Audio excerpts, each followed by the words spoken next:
Mesdames, Messieurs, bonjour. Très heureux de vous retrouver dans ce 13h au Bénin. Voici le sommet. C'est aujourd'hui la rentrée des classes sur l'ensemble du territoire national. Les élèves orphelins et démunis de la commune de Pereret peuvent commencer cette rentrée dans la joie. Qu'ils soient du primaire ou du secondaire, ils viennent d'être gratifiés de kits scolaires ce dimanche, veille de la reprise des classes. Et l'heureux donateur n'est autre que le coordonnateur bloc républicain de la commune, Adam Tchabiboukor, grâce au soutien de l'élu BR Charles Tokor, parrain de l'initiative. Ensuite, en politique, appel des militants et sympathisants du bloc républicain pour l'unité nationale. Appel lancé depuis le département de la Takora par l'organisation des jeunes du bloc républicain à travers une déclaration que vous suivrez dans un instant. Et puis ensuite, comment faire pour concilier la migration et le développement? La question a été au cœur d'un forum organisé la semaine dernière par la plateforme multi-acteurs de la migration au Bénin et l'Association nationale des communes du Bénin. Un forum de 2 jours destiné aux membres des collectivités locales avec le concours de la Fondation Frédéric Chebet et dont les travaux se sont déroulés à Grand Popo dans le département du Mono. Mesdames, Messieurs, à nouveau bonjour et merci d'être avec nous dans ce 13h au Bénin. C'est aujourd'hui la rentrée des classes sur l'ensemble du territoire national. Mais avant, parlons politique. À quelques mois des législatives, des voix s'élèvent pour dénoncer des propos régionalistes qui s'observent depuis le département de la Takora. L'organisation des jeunes du bloc républicain, à travers une déclaration, lance un appel à ses militants et sympathisants du bloc républicain à l'unité nationale ainsi qu'aux autres acteurs, bien entendu, des autres formations politiques. Je vous invite à suivre ici un extrait de la déclaration.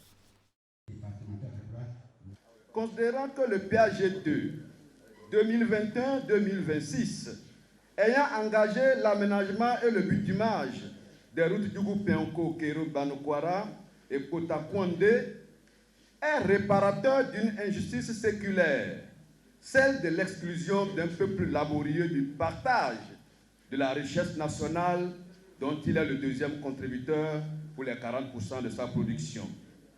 Considérant l'émergence récente sur les réseaux sociaux de propos empreints de germes régionalistes, divisionnistes et ethnocentriques, attribués à tort ou à raison à des leaders politiques se réclamant d'un certain parti politique, considérant que la paix n'est pas un vain mot, mais un comportement, considérant que le bloc républicain est par excellence un parti de paix et d'unité nationale, nous, jeunes républicains de la Takora, depuis les 800 mètres d'altitude de notre admirable pays, le Bénin, réitérons notre soutien sans faille au PAG 2021-2026. Félicitons le bureau politique et le bureau exécutif national de notre parti pour leur force de persuasion, manifeste ces derniers jours par des adhésions massives et ininterrompues de personnalités et d'organisations influentes à notre parti, le Bloc républicain. Lançons un appel vibrant aux instances dirigeantes de tous les partis politiques de notre pays à recadrer les propos de leurs militants sur les lignes directrices promotrices de paix et d'unité nationale. Au peuple béninois en général et à sa jeunesse en particulier, à se désolidariser de tout acte attentatoire à la paix et à la cohésion nationale, à promouvoir la paix par des actes de tolérance, avant, pendant et après les législatives du dimanche 8 janvier 2023. Et puis avant la lecture de cette déclaration, l'organisation des jeunes du bloc républicain, avec à sa tête l'honorable Noum Buida, a rencontré à Kouandé les militants et sympathisants du bloc républicain. Au menu des échanges, le militantisme politique à l'aide de la réforme du système partisan. Voici le compte rendu. Républicains, plus unis, plus forts pour construire le Bénin. L'engagement de l'organisation de la jeunesse du bloc républicain OJVR pour porter très haut l'étendard du parti du cheval cabré est inflexible. À travers cette mobilisation à Kouandé, elle entend échanger et discuter avec les militants et sympathisants BR des 3e et 4e circonscriptions électorales sur les thèmes en lien avec l'engagement partisan. Le thème est évoquant. Engagement politique des jeunes à l'aide de la réforme du système partisan. Pour moi, on n'aurait pas pu choisir un thème meilleur que ça, parce que c'est l'actualité. Et aujourd'hui, si vous suivez un peu l'actualité, je me demande si c'est vraiment de l'engagement politique que nous observons. La forte mobilisation des jeunes témoigne fort bien l'intérêt qu'ils accordent à leur parti politique, un parti qui, selon le coordonnateur national OJBR, répond aux aspirations, attentes et besoins de ses militants sans discrimination aucune. Vous ne vous êtes pas trompé du choix de parti. Le Bloc républicain, c'est le parti des jeunes. C'est le parti des femmes. C'est le parti, le seul au Bénin, qui de façon réelle, à travers les tests statutaires, a indiqué la place des jeunes, a indiqué la place des femmes. Et toutes les opérations menées au sein du Bloc républicain ont prouvé qu'effectivement, le Bloc républicain est le parti des jeunes. Le thème central de ces assises, engagement politique des jeunes à l'ère de la réforme du système partisan, atteste de la ferme volonté des membres fondateurs du BR de faire de leurs militants des citoyens modèles, responsables et engagés pour la cause commune. Pour être militant, chers jeunes, vous devez d'abord cultiver le sens de responsabilité. Cultiver un sens élevé de solidarité, de proximité. Le jeune militant aussi doit être modèle, un jeune modèle de sa société. Il faut cultiver l'honnêteté, le sens du devoir bien faire. 3 communications ont été données à l'assistance. Si la première a mis l'accent sur les opportunités pour l'entrepreneuriat agricole dans l'Atakora, les 2 autres ont respectivement abordé les questions liées aux enjeux des législatives de 2023, rôle et responsabilité du jeune républicain et enfin, militantisme politique, comment impliquer la femme de l'Atakora. Et puis après 2 mois de vacances, l'école rouvre ses portes ce lundi à la veille de cette rentrée scolaire. Le ministre des Enseignements maternels et primaires, Salman Karimou, comme à son habitude, a adressé un message aux acteurs de l'école. En voici la substance. Chers apprenants, après plus de 2 mois de vacances, vous voici à la veille de la reprise des activités scolaires. L'école reprend ses droits. Elle vous ouvre ses portes et vous invite à la rejoindre dès demain matin.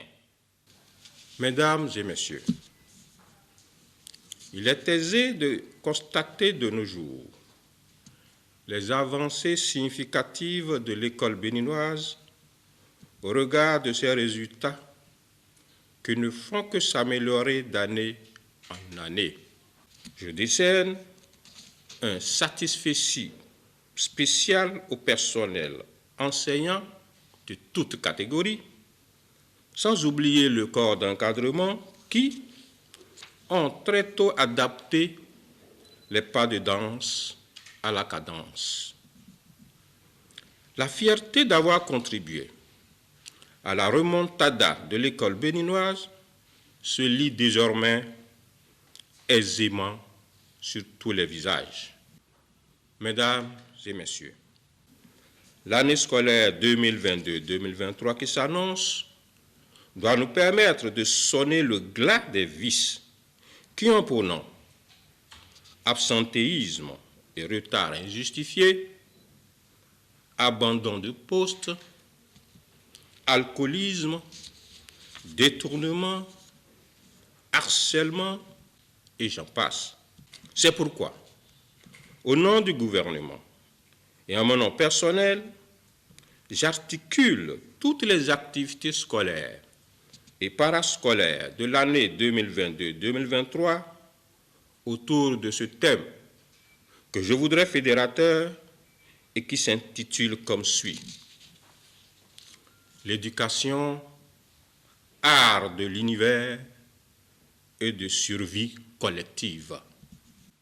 Chers apprenants, la meilleure manière de témoigner votre gratitude à l'État et à vos enseignants, c'est d'être ponctuel, assidu, pugnace et attentif. N'oubliez pas qu'en plus d'être l'espoir de vos parents, vous constituez l'avenir de notre pays, le Bénin. C'est sur cette note que je déclare lancer l'année scolaire 2022-2023.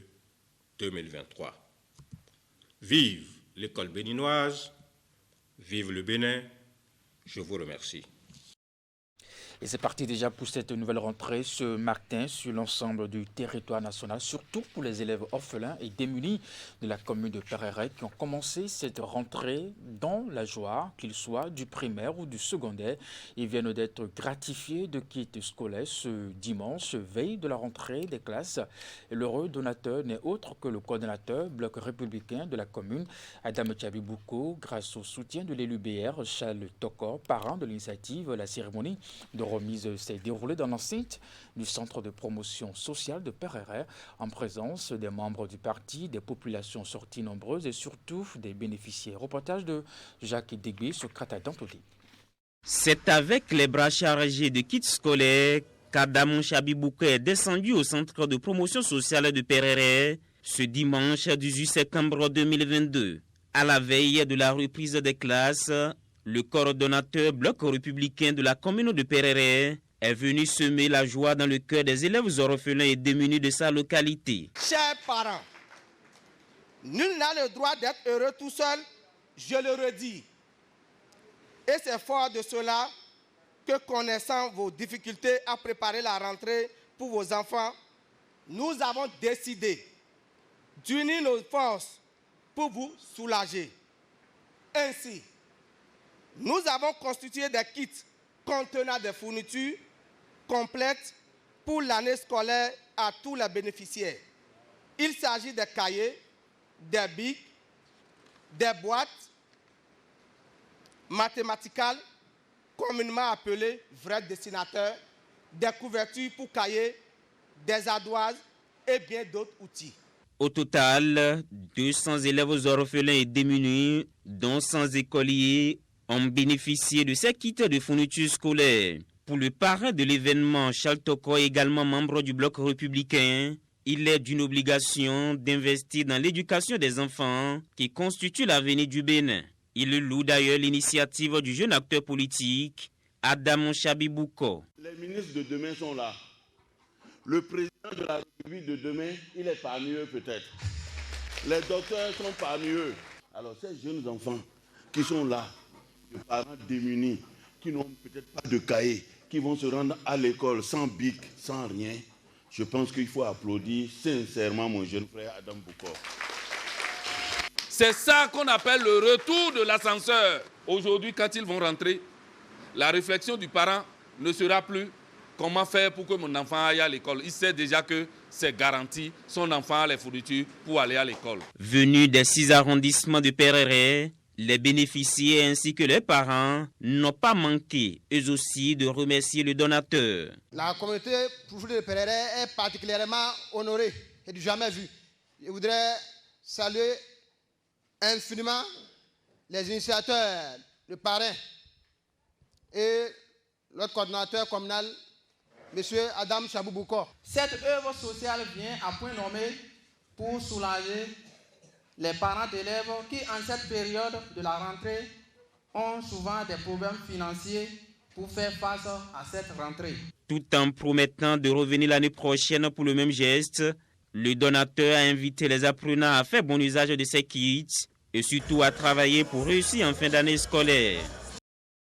Dans la suite de ce 13h au Bénin, le syndicat du personnel de la Banque Atlantique Bénin était ce samedi en congrès ordinaire. Cette rencontre a permis l'installation de nouveaux bureaux pour défendre les droits des travailleurs durant les 5 prochaines années. Noureddine Hassani est reconduit à la tête du Creuset pour un mandat de 5 ans. Voici les précisions avec Tidi Goudalou. Ces hommes et femmes représentent les porte-paroles du personnel de Banque Atlantique Bénin. Ils sont nouvellement élus à travers ce premier congrès ordinaire du syndicat des travailleurs de la Banque Atlantique Bénin pour un mandat de 5 années. Le secrétaire général reconduit mesure déjà les nouveaux défis qui s'imposent à lui. Nous avons, durant les 5 dernières années, obtenu pas mal d'avantages au profit du personnel travailleur de la Banque Atlantique Bénin. Aujourd'hui, il nous revient de continuer le combat, toujours dans le dialogue, parce que nous, notre priorité, c'est le dialogue avec la direction générale de la Banque Atlantique. Vous n'êtes pas sans savoir que sans la Banque Atlantique, ne peut exister le personnel et ne peut exister le syndicat qui doit défendre les intérêts des travailleurs. Donc, nous allons continuer sur les mêmes lancées que le passé, continuer à dialoguer, discuter avec la direction générale pour obtenir beaucoup d'avantages. Nous n'avons pas l'intention de faire trop de bruit. Nous faisons de la diplomatie syndicale et c'est à ça que nous exhortons tous nos camarades. C'est pourquoi nous venons pour soutenir les congrès de temps en temps. Quand il y a congrès, nous sommes là. Quand il y a formation, nous sommes là. Quand il y a éducation ouvrière, nous sommes là. Même les revendications, nous savons comment les faire. Plusieurs travaux ont meublé les activités de ce premier congrès ordinaire. Il s'agit essentiellement de la présentation des rapports moraux et financiers du Centra-BA-BN, la relecture et modification des statuts et règlements intérieurs qui régissent le Creuset. Entre autres, nous allons mettre la priorité sur l'obtention des tickets modérateurs, des tickets restaurants qui vont permettre quand même aux collègues de manger dans de bonnes conditions aux heures de pause. Et donc tout se passe dans un environnement social apaisé au sein de la Banque Atlantique Bénin. C'est vrai, les collègues aussi, je vais parler des administrés, ont pu obtenir satisfaction à une bonne partie de leurs revendications parce que nous avons pu améliorer, procéder à la classification de tout le personnel. Il y a eu des augmentations de salaire qui sont effectuées et aujourd'hui tout le personnel est satisfait des progrès qui ont été réalisés dans le sens de la satisfaction de leurs doléances. Contrairement à l'effectif de l'ancien bureau, la nouvelle équipe est composée de 7 membres. Par ailleurs, tous les travailleurs de cette structure bancaire comptent sur leur dynamisme pour espérer une condition de travail digne. Je vous l'annonçais en titre, comment faire pour concilier la migration et le développement. La question a été au cœur d'un forum organisé la semaine dernière par la plateforme multi-acteurs de la migration au Bénin et l'Association nationale des communes du Bénin ANCB. Un forum de 2 jours destiné aux membres des collectivités locales avec le concours de la Fondation Frédéric Chebet et dont les travaux se sont déroulés à Grand Popo dans le département du Mono. On fait le point avec Narcisse Alossé, Florent Dourou. 2 jours pour faire l'examen du discours de la migration et le développement des communes du Bénin, aussi bien frontalières que non. C'est à suite d'exercices que s'attellent ici à l'hôtel Bel Azur de Grand Popo des membres des collectivités locales appelés à mieux cerner la question de l'implication des migrants dans les plans de développement communaux. Nos frères et sœurs des autres pays qui viennent chez nous, viennent s'installer sur notre territoire, viennent contribuer aussi d'une certaine manière à la mobilisation des ressources à travers le commerce, à travers l'élevage des bétails, etc., etc. Pour nous, le travailleur migrant est comme un travailleur béninois et il a besoin d'une protection, il a besoin d'être informé, il a besoin d'être formé. Et donc ce premier intérêt et ce premier mandat, nous tenons à le remplir afin que les droits de ces travailleurs-là soient bien encadrés et que le vivre ensemble soit vraiment bien bâti au Bénin. Ici, le plaidoyer est monté avec la complicité des partenaires techniques et financiers et de l'Association nationale des communes du Bénin. Ce sont les communes frontalières qui sont confrontés chaque jour aux questions de l'intégration et de la protection des migrants, de leur accès aux services de première nécessité, aux biens publics, qui sont confrontés à l'impact de la migration sur la cohésion sociale pour cultiver le vivre ensemble, ainsi qu'au lien entre la migration et la sécurité. Ce forum qui vise à mener les collectivités locales à mieux prendre en compte dans leur plan de développement communaux, PDC, les défis majeurs liés à la migration au Bénin et permettra, entre autres, aux populations d'appréhender l'image des migrants vivant dans nos pays et celle des Béninois vivant en dehors du pays. de créer une interaction entre tous les acteurs des collectivités territoriales participant à l'activité, de faire un plaidoyer pour une meilleure prise en compte des défis assortis d'une feuille de route avec une approche participative et inclusive. Les travaux, eux, ont été officiellement lancés par le préfet du département du Mono, qui mesure les enjeux de ce forum. La question de migration est porteuse de développement économique, de dynamique sociale, mais également de richesse culturelle. Et pour tirer profit de toutes ces ressources, il faudrait que nous aussi, à travers des forats comme ce que nous sommes en train de faire aujourd'hui, puissions, à travers les échanges des intelligences, à travers les échanges et le choc des positions des uns des autres, tirer le maximum de... Le département du Mono, théâtre de ces réflexions, partage plus de 40 lignes de kilomètres avec le Togo, dont plus de 3 km sur 6 frontalières avec le voisin.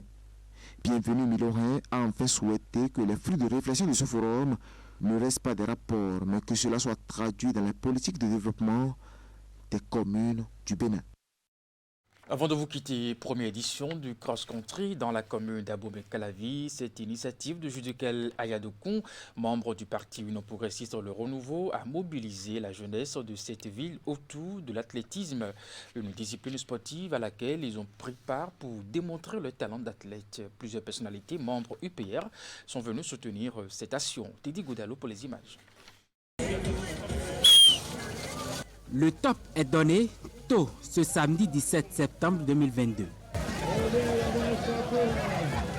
Conviés à la première édition du cross-country de l'Union, la jeunesse de tous les arrondissements de la commune d'Abomey-Calavi a fait de cette initiative de Judikaël Ayadokoun une réalité dans la 6e circonscription électorale. J'ai remarqué que le besoin se faisait sentir de réunir les jeunes filles et les jeunes garçons de la commune d'Abomey-Calavi, de la commune de Z, de la commune de Soava, ensemble de la 6e circonscription électorale, autour du sport qui est quand même un fédérateur. Comme l'a eu à le dire le président de l'Union progressiste Le Renouveau, le professeur Joseph Fafouamé Djogbenou, la jeunesse ne doit pas être dans la proclamation, la jeunesse doit être dans l'action. D'accord ? La jeunesse doit être productrice d'espoir et c'est ce que nous sommes en train de faire ici. Autour de lui, plusieurs personnalités influentes de sa formation politique, l'Union progressiste Le Renouveau. Ils se sont également prêtés à l'exercice d'endurance qui est ouvert aux femmes. Même les plus âgés y ont pris part. Une distance de 7 km étant imposée aux hommes, les femmes, quant à elles, ont parcouru un trajet de 5 km. À l'arrivée, les 10 premiers de chaque catégorie sont primés. Les organisateurs, je les remercie profondément au fond du cœur. Parce que si tous les politiciens et surtout les rocades qui au Bénin arrivent au moins à organiser au moins 2 à 3 de ces compétitions, d'ici 2 ans, 3 ans, nous aurons des athlètes de haut niveau. Nous avons été émerveillés par la foule qui est ici ce matin. Et je dis simplement en conclusion que le sport n'a pas d'âge ni de sexe. Puisque j'ai vu des femmes, des jeunes filles prendre la tête du peloton. Mais c'est une joie. Ce qui m'a incité moi-même à bien courir. Les occupants des 3e et 2e places remportent respectivement 50 et 75 000 francs CFA. Quant aux premiers, ils repartent chacun avec une somme de 100 000 francs CFA et une médaille en or. Ce qu'ils ont gagné là ce matin va leur servir à faire quelque chose, d'accord, à préparer leur rentrée efficacement, à préparer donc peut-être à payer la contribution ou à payer le loyer. Donc c'est ce que nous avons voulu faire ce matin, donner de la joie au cœur des jeunes filles, des jeunes garçons, autour d'une activité saine qu'est le sport. C'est un mouvement politique qui a eu cette initiative et je voudrais en cela saluer M. Judikaël Ayadokoun et ses amis qui m'ont invité à cette activité. Je vois quelques responsables du parti le progressiste, Le Renouveau. Vous avez vu, il y a la nouvelle configuration de cette famille politique à laquelle j'appartiens. Et je suis très heureux de voir cette énergie juvénile qui montre qu'on peut espérer, on peut continuer à croire en l'avenir de cette terre qui est la nôtre, en l'avenir de notre pays, le Bénin. C'est également un moment d'échange sur les idéaux du parti UPR avec ces jeunes qui, sur place, réclament la tenue d'une 2e édition qui déjà s'annonce plus intéressante en matière de l'eau à gagner. Et puis après la remise des différents prix, notre équipe de reportage a recueilli pour vous l'appréciation de quelques participants. 5 km d'ici, cross-country, c'était facile pour moi. J'étais content, j'étais fier sur ma course. Je me suis donné autour. C'est pour cela que je suis occupé la première place aux 5 km. Vraiment, ce qu'il a fait là, c'est très bon, c'est très bon. Je n'y attendais pas qu'il va faire de pareilles choses. Et quand il a fait ça, je suis content de lui. Il n'a qu'à continuer à faire ça. Et le Dieu sera avec lui, le Dieu sera derrière lui, avec lui. C'est une bonne chose. Bon, il y a quand même un directeur. Syndical. Et oui, blonde, et diacho, nisi. Bon, nous avons activité là, bisogné. Bon, nous avons tout tourné. Nous, l'Union progressiste, parti, mettons, et nous avons bon.